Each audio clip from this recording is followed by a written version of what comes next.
taught how to fly. The unfaithful say, I will believe it when I see it. The faithful say, I will see it because I believe it. Without faith, you will find yourself in the 51st state of the Union, the state of denial.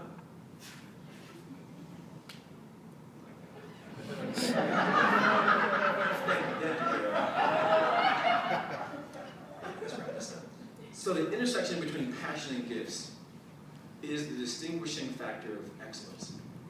Discipline is the driving factor of excellence, and faith is the determining factor of excellence. You cannot achieve excellence without a certain measure of faith. These are the four facets of the diamond of excellence.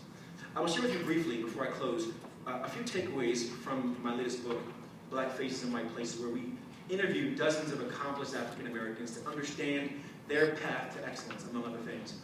And among the things we took away from the interviews, first is the importance in one's career of going deep and then going wide. What does that mean? That means in the early stages of your career, you are best served by developing a deep technical or functional expertise, and then eventually branching out into much broader spheres. That is, when you become an excellent accountant first, an excellent engineer first, an excellent doctor first, an excellent executive director first, an excellent teacher first, then you've developed the ability to become excellent at something. You know what it looks like. You've seen the process. You've lived the experience. You can now apply that someplace else. But if you scatter yourself too thin and try to be all things to all people in all areas, in all things, then you will not achieve excellence. It requires focus. Go deep first, early in your career. Get grounded.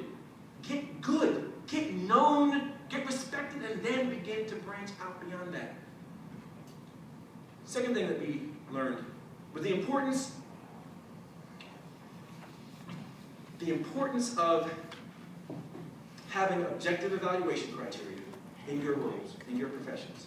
Not leaving the way that you're evaluated to chance, but having it written, documented, formalized, and in your file. Because in an attempt to hold you back, people will have all kinds of willy-nilly criteria for what constitutes good performance. Ask me, it happened to me on The Apprentice. What is the basis for which you want us to share this title? So, I don't see it, but there was no documented criteria, so you can do whatever you want to do. You find that those who are successful in their careers are those who are disciplined at ensuring that the way that they're evaluated is formal and documented. Because to say that I achieved the sales goal says you can't tell me otherwise. To say that I launched a product says you can't tell me otherwise. To say that I turned the product around is to say you can't tell me otherwise because I've got it, I can prove it, and I've got it in my file. Third lesson I'll share, that's how I make sure that everybody can run game on your game, no doubt about that. Third point I'll make this is the importance of seeking challenging assignments and stretch assignments. Opportunities that push you beyond your comfort zone.